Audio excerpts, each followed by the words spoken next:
교회가 여러 가지 큰 일을 앞두고 우리들의 신앙을 좀 점검해 보자라고 하는 생각에서 성경 66권을 쭉 살펴봤고요. 이번 주부터는 그 구원에 관한 주제를 가지고 도대체 구원이라는 게 뭐냐? 그리스도교에서 늘상 구원이라고 얘기를 하죠. 그 구원 이게 뭔가? 때로는 그래요. 교회에 가면은 멀쩡한 사람을 죄인으로 만들어서 일단 죄인으로 만들고 난 다음에 용서해 주겠다고 자꾸 얘기한다. 이런 얘기도 있습니다.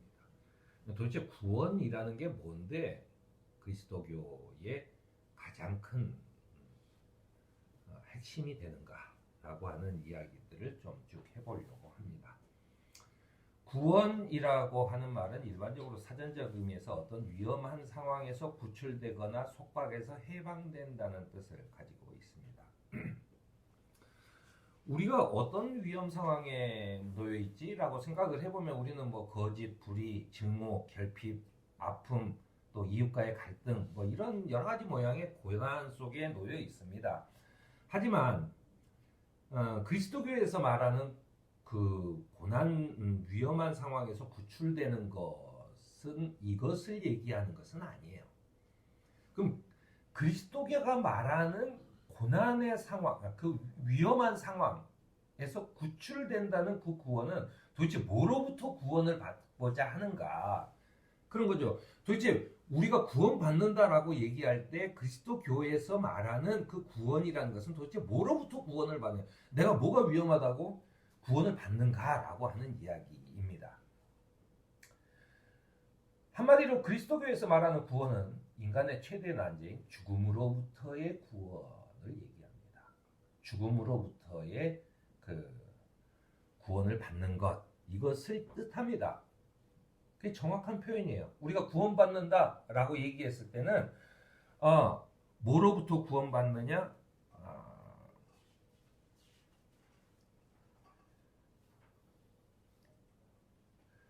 죽음으로부터 구원받는다라고 하는 얘기입니다. 우리가 병에 걸리면 고통의 증상들이 나타나고 또 치료 과정을 거치듯이 이 치료 과정으로도 지금 현재 고칠 수 없는 것이 인간이 노쇠한 겁니다. 노쇠에서 생리적인 모든 기능이 점점 나빠지고 결국은 다시 회복할 수 없는 그 죽음에 이르게 되는 거죠. 그래서 결국은 인간은 죽음 앞에 놓인 존재라고 하는 것은 뭐 변함이 없는 또 물리적인 진리입니다. 죽음 앞에 놓여 있는 거죠. 그런데 그리스도에서 말하는 인간은 왜 죽음에 이르게 되었는가라고 하는 물음이죠. 왜 인간은 죽어야 되지? 라고 하는 물음에 대한 답을 성경은 우리에게 알려주고 있습니다. 먼저 창세기의 증언은 이래요. 하느님이 당신의 형상대로 사람을 창조하셨으니 곧 하느님의 형상대로 사람을 창조하셨다니. 하느님은 그들을 남자와 여자로 창조하셨고 그들에게 복을 베풀면서 생육하고 번성하여라, 이 땅에 충만하여라, 이 땅을 정복해라, 바다의 고기와 공중의 새와 땅 위에 살아있는 모든 움직이는 생물들을 다스려라 라고 했어요. 그때는 죽음이 없었어요.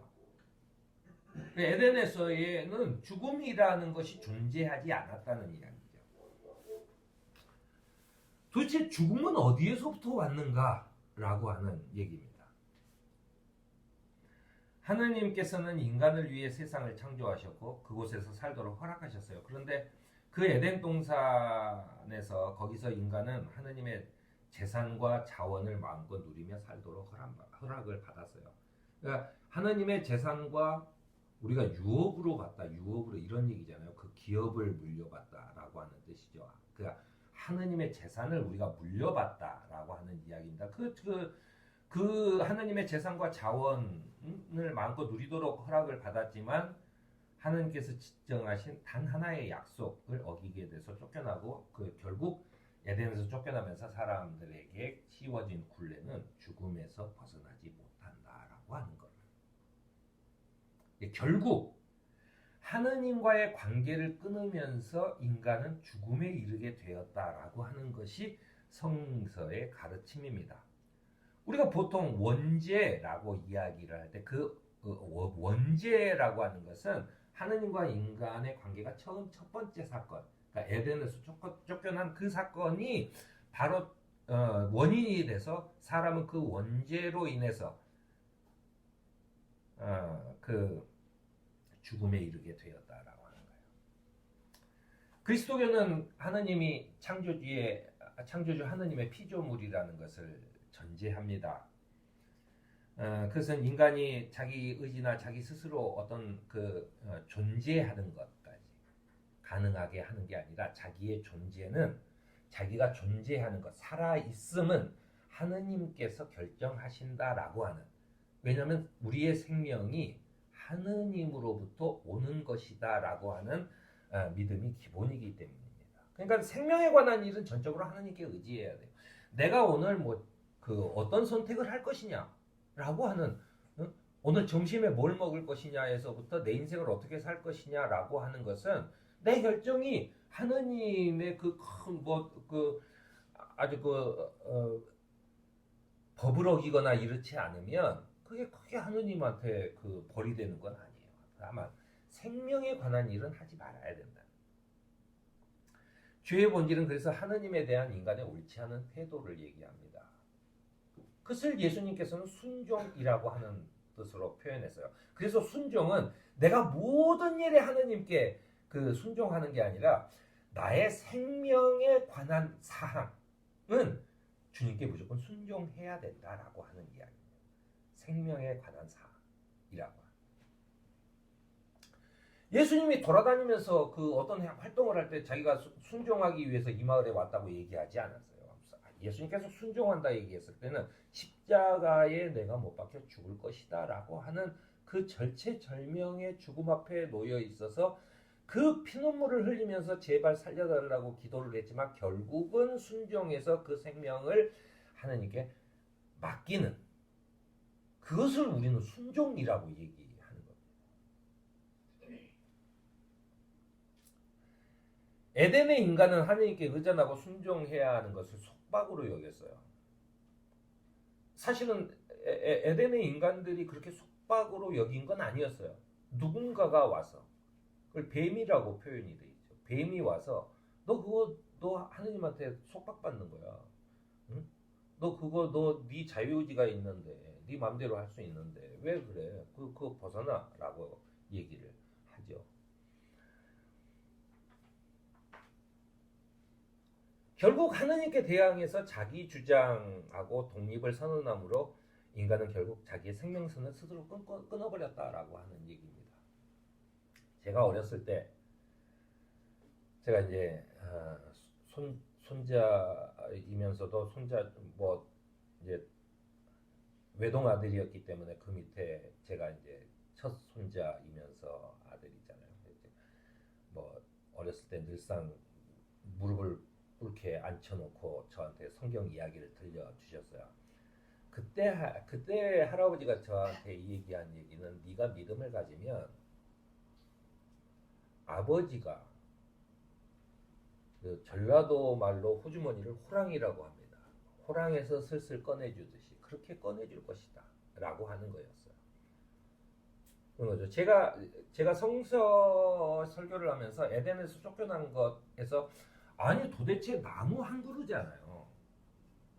선악과 물을 맺는 그 나무 한 그루를 없앴다고 인간을 그렇게 쫓아낼 수 있어? 라고 했을 때 제가 그런 예를 들었습니다. 그러니까 손자가 할아버지한테 다 덤벼도 돼요. 수염을 잡아당겨도 아무 상관없어요. 그런데 집문서를 갖다 찢어버리면 안 되는 거예요. 그러니까 근간을 없애버리면 안 된다는 거죠. 그게 바로 근간이에요. 인간은 근간을 없애버려요.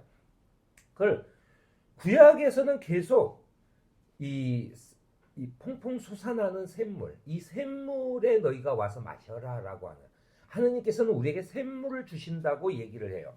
그거를 신약에서는 우리는 은혜다, 은총이다 이렇게 표현합니다. 우리에게 뭔가 자원이 되는 걸 주는 거죠.